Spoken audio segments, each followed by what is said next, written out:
Olá, roteiristas! Seja muito bem-vindo, muito bem-vinda ao nosso programa, porque aqui a gente separa as melhores histórias para poder te inspirar, né, Raíssa? É isso aí, Carol. E quando a gente fala de sucesso, uma das áreas que, é claro, se destacam é a área da saúde, não é isso? Exatamente. Para hoje, a nossa convidada é uma mulher muito especial e inspiradora, que é diretora do Hospital Pacini, Natália Pacini. Seja muito bem-vinda. Seja bem-vinda, Natália. Muito obrigada, gente.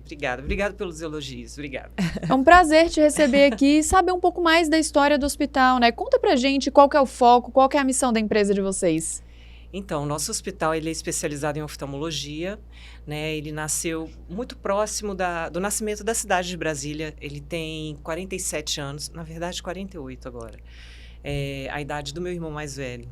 E é uma empresa familiar, né, fundada pelo meu pai, e a família trabalha até hoje junto. Meu pai ainda é atuante, só não faz cirurgias oftalmológicas, mas meus irmãos são oftalmologistas. Eu fico na gestão já há mais de 23 anos, bem novinha eu entrei.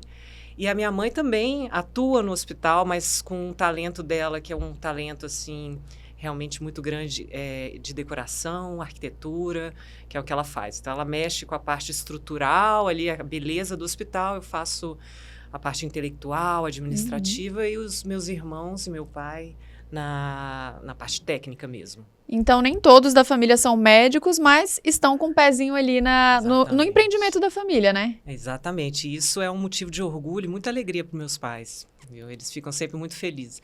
As reuniões de domingo são sempre muito agitadas, né? A gente, claro, fica feliz e a gente desempenha aquela atmosfera de família, né? Pai, mãe, mas sempre tem discussão da empresa e entra todo mundo, cada um. É uma forma de reunir todo mundo, né? Que é sempre importante também, né? Então, une o almoço ali da família já com o almoço de negócios.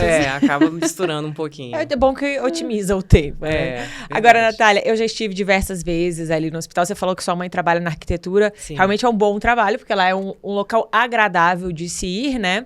E você falou que cada um tem uma função ali. E como foi o seu início? Você falou que já tem um tempo, né? Que você está participando dessa gestão familiar. Como é que você começou? Começou por qual cargo? A minha história foi a seguinte: meu pai queria que eu fizesse medicina assim como meus irmãos, né? Ele não ficou muito feliz quando eu dei a ideia para ele de que eu faria administração e não medicina, porque a gente tem que sentir esse chamado interno, né? Fazer um curso que demanda muito e, né, você acaba não desempenhando bem se você não tem esse chamado. E eu sempre tive muita habilidade com relacionamento interpessoal, era uma área que sempre me interessou bastante, economia, um pouco, eu gostava. E aí eu decidi fazer administração para ficar trabalhar juntos, porque isso era uma demanda, assim, era algo sempre muito falado na família, assim, seria bom se todo mundo trabalhasse junto, aquela coisa. Porque a clínica começou como Clínica Pacini, mas era já muito grande, né? A cidade de Brasília tinha poucas opções e era uma clínica realmente muito grande. E virou um hospital oftalmológico depois de 10 anos de existência, mais ou menos, né? Então, já tinha um porte importante e os filhos acabaram se envolvendo, né, com esse crescimento. E aí ele não gostou muito da ideia, mas eu continuei, né, teimosa. E aí, no meio do meu curso, eu fui chamada para assumir a administração. Então, quando eu já comecei na administração do hospital. Eu fiz um estágio uns 6 meses antes, assim, em todos os setores, né, para conhecer como funciona. Eu trabalhei no caixa, trabalhei no faturamento, trabalhei em todas as áreas que existem lá, mas logo em seguida eu comecei na administração mesmo. Então, foi um desafio muito grande para mim, assim, muito nova. Eu tinha 21 anos, ainda estava no meio do curso de administração. E minha mãe, nesse período, ela atuava na administração também, né? Porque... Então, assim, as duas ficavam ali. Nesse mesmo momento, a gente contratou pessoas para que nos auxiliasse a coordenar, principalmente, a questão do relacionamento familiar, né? A gente não misturar os dois canais, né? A minha mãe, ela começar a me olhar de uma forma profissional e não como filha. A gente foi treinando bastante, a gente teve bastante acompanhamento no início da nossa atuação lá no hospital. E hoje, como que o seu pai vê esse seu lado, então, de gestora do hospital, do negócio e da família? Bom, você sabe que eu nunca fiz essa pergunta diretamente a ele, né? Mas eu imagino, assim, eu vejo agora que ele já está mais fora do hospital, ele vai menos dias, vai só para atender, fica ali perto dos meninos, né? Às vezes ajuda numa cirurgia ou outra, né? No suporte. Assim, mais emocional, né? Mas ele tá lá. E eu acho que ele vai ficar ali até o final da vida, porque ele ama o hospital. Eu sinto, assim, hoje ele um cara tranquilo, sabe? Ele confia plenamente, assim, tanto na atuação dos meninos, que realmente é muito boa, e na minha. Eu não cuido só do hospital, né, do direcionamento do hospital, mas também das finanças, de todos os negócios que ele tem, né, ele e minha mãe. A gente também aluga salas, a gente tem um centro clínico, né, e tem outras coisas. Então, assim, na verdade, eu sou aquela... pessoa que resolve todos os assuntos aleatórios, né? Do meu pai, da minha mãe. Maravilha. Uma faz tudo, é ótimo isso. Sabe fazer de tudo um pouco. Aí eles ficam tranquilos, né? Agora estão numa fase que viajam mais, ficam mais tempo longe, voltam. Mas meu pai, ele tem aquele controle todo assim, tudo no celular, vê a câmera, ele sabe a hora que eu cheguei, a hora que eu fui embora, aquela coisa, né? Fica meio, sabe, assim... Monitorando. Ele monitora. Maravilha. Agora, conta pra gente qual o grande desafio de se trabalhar nesse segmento, né, da oftalmologia? Da oftalmologia, aqui em Brasília, um grande desafio é a concorrência, né? A gente tem grandes empresas, né, de porte e competência, né, já há um tempo na cidade de Brasília. Mas, assim, isso, na verdade, nunca foi uma grande ameaça para a gente, até porque nós somos os primeiros e sempre continuando da mesma forma, né, com muita tradição, com muita dedicação, né? O meu pai sempre teve um foco muito grande na educação do médico. Então, a gente começou tendo residência médica, depois fellowship. Então, a gente faz a formação dos próprios médicos que estão lá com a gente. E isso cria uma raiz muito forte para a empresa. Então, a gente passou por essa... A gente passa, por enquanto, por essa concorrência, que é uma grande ameaça, com uma certa tranquilidade, entendeu? Mas eu vejo, assim, um grande desafio está no ramo da saúde sendo algo grande, né, no Brasil, porque os planos de saúde... Muitas pessoas hoje não têm plano de saúde como tinha há, vamos dizer, 5, 6 anos atrás. Reduziu um pouco a aderência, né, pelo poder aquisitivo. Algumas empresas deixaram de pagar plano de saúde porque é caro para as empresas. E tendo o plano de saúde, você fica... A gente tem que ter, né? Porque isso é o capital de giro da gente.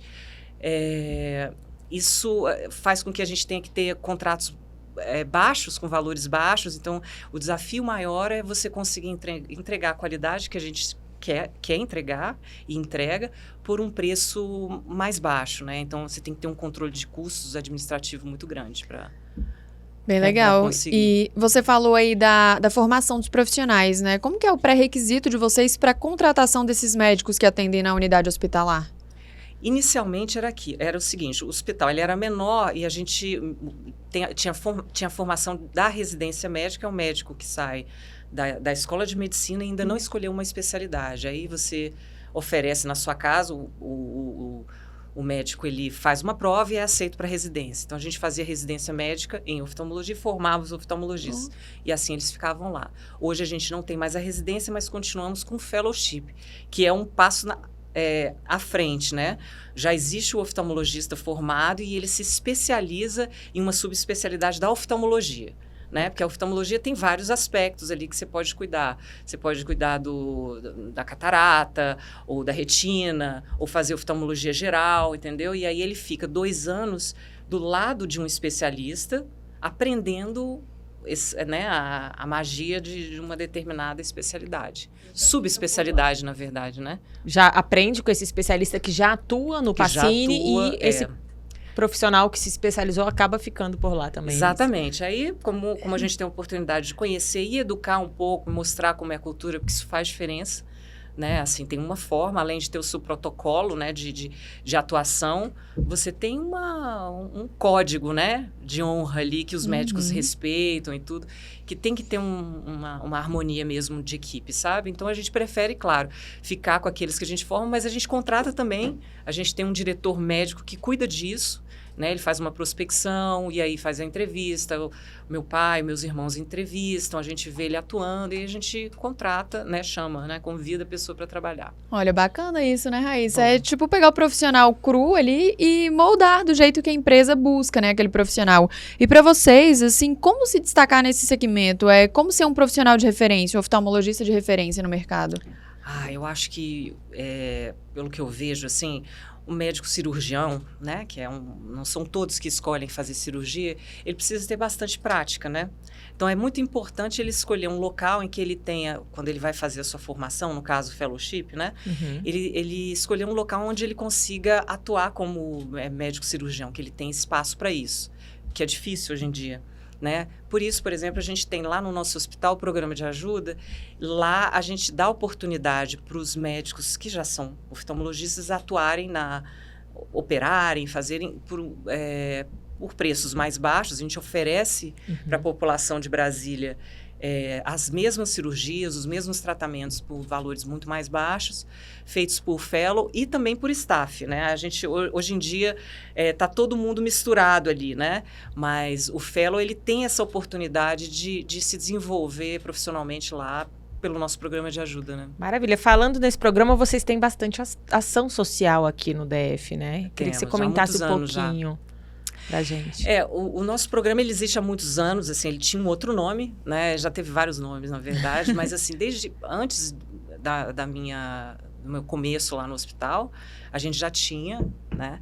E funcionava de outra forma, assim, era atendimento totalmente gratuito, tinha fila do lado de fora, dava muito trabalho, porque, assim, né, aquela coisa. Aí a gente foi sistematizando o processo, né, aí teve uma época que as pessoas deixavam comida não perecível para a gente doar, a gente foi modelando. E hoje o programa de ajuda ele tem um formato um pouco diferente, exatamente porque a gente percebeu aquilo que eu comentei com vocês, que de uns 5 anos para cá, principalmente depois da pandemia, muita gente perdeu o plano de saúde. Pessoas com poder aquisitivo médio, né? Não só baixa renda, né? E aí é complicado para quem não tem plano de saúde pagar um valor de uma tabela particular que ela é realmente mais cara, né? Então, a gente faz o programa que dá acesso a essas pessoas, a gente dá descontos. E aí, por isso, a gente agora tem médicos do staff que participam do programa de ajuda, porque tem tido um volume muito grande e a gente precisa, né, para dar vazão também, né, esses atendimentos. E como que é para vocês ter esse tipo de ação social no projeto, poder atender a comunidade, atender outras pessoas que às vezes não têm essa condição de arcar? Assim, é uma satisfação realmente muito grande, né? Você poder oferecer, assim, a gente mora num país que tem muita diferença social e a gente percebe, assim, que depender só do acesso público, né? Você ter que ir num hospital público, muitas vezes espera muitos anos e a pessoa, às vezes, até acaba perdendo a visão, no caso da oftalmologia. E aí você dá essa esperança assim, para a pessoa, é muito legal. A gente conversa com muita gente e vê que realmente... E a oftalmologia tem uma coisa assim, no caso da catarata, por exemplo, a pessoa não está enxergando nada e faz uma cirurgia e volta a enxergar. Então, é como se fosse um milagre, né? Verdade. E é muito legal. Então, quando você vê essa reação da pessoa, assim, de que voltou a enxergar e que a vida dela já, né, começou a ter domínio da vida dela de volta... É sempre muito legal. Gratificante. Com certeza. Olha, você citou um exemplo, mas teria algum caso assim emblemático que tenha marcado a história do hospital, ou do seu pai, ou dos seus irmãos, assim, que vocês falaram, cara, a gente resgatou a visão dessa pessoa, essa pessoa, ela agradece muito a gente, assim, pelo trabalho que a gente fez. Teve algum caso, assim, marcante? A gente tem, assim, eu não consigo te dar, assim, um caso específico, mas, assim, a gente tem vários casos, assim, de pessoas que fazem... A gente, inclusive, tá pelo hospital as cartas das pessoas agradecendo, mandam santos e aquela coisa. A gente tem, inclusive, um altar lá montado com todos os santinhos que vários dão, assim, agradecendo. Então, assim, eu não consigo te precisar uma cirurgia específica, mas tem várias, né? Com certeza, muitas a gente a gente já teve esse feedback, assim, de muita emoção, de muita alegria. Que bacana, né, Raíssa? Um hospital referência aqui em Brasília. É isso aí, esse é o propósito, né? Uma empresa que está há tantos anos no mercado, né? Passa essa segurança para quem procura, né, ser atendida. A saúde é uma coisa que não dá para você ver preço apenas, você tem que ver a credibilidade, né, de onde vai se fazer esse procedimento. Ainda mais um caso tão delicado que é o olho, Exatamente. né? Eu sou muito sensível com a visão, assim, qualquer luz me incomoda. Eu tenho amigas que usam lente de contato e elas falam, eu tenho medo de fazer a cirurgia. Só que outras falam, não, mas é tão rápido, hoje é tão tranquilo, né? Tem tantas tecnologias envolvidas. Eu acho que, assim, é mais importante que isso tudo, claro que, né, ver a tecnologia e tudo, você sentir confiança no seu médico, né? Uhum. Porque é um relacionamento mesmo de empatia e a pessoa... o médico ele precisa saber ler o que realmente o paciente espera, né? Porque às vezes o paciente tem uma ideia que vai ficar de uma forma e não é exatamente aquilo. Então, ele tem que saber explicar e o paciente sentir confiança. Eu acho que, né? Não tem... Assim, eu, às vezes, fico constrangida. Eu vejo uma pessoa se passando aperto em algum lugar e tal. E aí, eu entendo, assim, eu falo assim, é importante você confiar no seu médico. Se o seu médico está falando isso e tal, se você quiser, eu posso te oferecer esse médico para ver. Mas, assim, a pessoa tem que ter a decisão mesmo, né? Eu acho que saúde não é uma mercadoria, né? Com saúde não se brinca. Exatamente. Natália, falando em saúde, alguns problemas de visão, quais são os problemas mais comuns, né, que as pessoas têm apresentado? E aproveito para te perguntar também se as novas tecnologias, o uso constante do celular o tempo todo tem prejudicado a visão das pessoas. Sim. Tem sim, né? O uso do celular, por exemplo, você fica muito tempo olhando, né, na mesma direção e normalmente acaba esquecendo de piscar, os olhos vai piscando menos. Isso resseca muito a visão, né? A posição em que você coloca o dispositivo também influencia, né? Eu vejo assim, por exemplo, meus filhos, né? Eu tenho filhos de 8 e de 10 anos. Eles são, assim, querem ficar no celular, querem ficar no iPad o tempo todo brincando. No final do dia, eles estão com dor de cabeça. E aí, por causa dessa, né, esse foco, esse uso excessivo, isso vai afetando com toda certeza, atrapalha, né? E no caso Brasília, uma cidade muito seca, né? A gente precisa ter um cuidado especial nisso daí, né? Aqui em Brasília a gente tem umas particularidades, né, Carol? Tem que cuidar do olho e evitar a tela, hein, Carolina? Com certeza, eu sou esse exemplo. Pingar lágrima artificial é importante, né? Eu sou esse exemplo de trabalhar muito na frente da tela ou no celular ou no computador, que chega no fim do dia eu sinto uma dor de cabeça, tanto que hoje eu já uso um óculos para descanso, para esses momentos, para descansar a visão mesmo, né? E vocês dariam alguma dica, assim, para cuidados mesmo com a saúde ocular, por exemplo, pingar colírio, né, piscar mais vezes, tem alguma orientação que vocês passam? Eu acho que tem que ter esse cuidado de ter uma lágrima artificial de qualidade em casa, né? Porque a gente às vezes acha que aqueles que clareiam o olhinho fica bonito e tal, mas ele resseca ainda mais e vai criando um certo vício no olho, e aí ele vai ficando mais vermelho, né? Então, pingar, ter sempre uma lágrimazinha. É importante a iluminação, né, na tela, você ter uma boa iluminação. Acho que você já deve ter percebido. A gente vai, quando está trabalhando, se tem uma iluminação direta na tela, você enxerga, claro, muito melhor, traz muito mais conforto, né, para a visão, e você consegue ficar mais tempo lá, né? Ter uma iluminação branca, né? Olha, excelentes dicas para os nossos telespectadores anotarem também. Antes da gente encerrar, eu queria falar um pouquinho do crescimento do Pacini, que tem uma unidade ali na Asa Sul, mas também tem em Taguatinga, não é isso? Então, sim, nós temos uma filial nova desde 2019 em Taguatinga, foi bem legal. Ela não é muito grande, ela tem 4 salas ali de atendimento, mas é bem bonitinha, assim, tem 2 andares, ela é legal. Vale muito a pena. Quem mora ali naquela região consegue ter o nosso atendimento lá. E aí a gente não faz cirurgias lá, porque lá é um centro de captação, faz o atendimento de rotina, alguns exames, lente de contato. Mas se precisar fazer uma cirurgia, uma intervenção maior, vai para a Asa Sul. Viu, Carolina? Quando você precisar, você já pode ser atendido de 2 locais. Você que tem os olhos claros, que o pessoal eu adoro me aproveitar dos nossos entrevistados. A Raíssa fica brincando que eu sempre quero aproveitar a entrevista. Natália. Nossa, vai ser um então prazer, eu já tô aqui, certeza. olha, gente, querendo a minha consulta só para ver se eu tô enxergando enxergando Porque bem. seus olhos são claros, hipnotizam as pessoas, mas olho claro dá mais problema, é o que dizem, né? Não consegue abrir o olho. Tem que ter mais proteção, usar óculos escuros, né? Eu tenho essa sensibilidade. Uma sensibilidade da luz. Ela vai pedir os conselhos. Natália, qual o segredo do sucesso para quem pensa em ter uma clínica, um hospital referência como o de vocês? Qual o grande segredo? Ai, meu Deus. Pergunta difícil. Não, acho que o segredo é a persistência, né? Não tem uma receita. O importante é você se dedicar, estudar e trabalhar bastante, né? Eu acho que não tem muita mágica, né?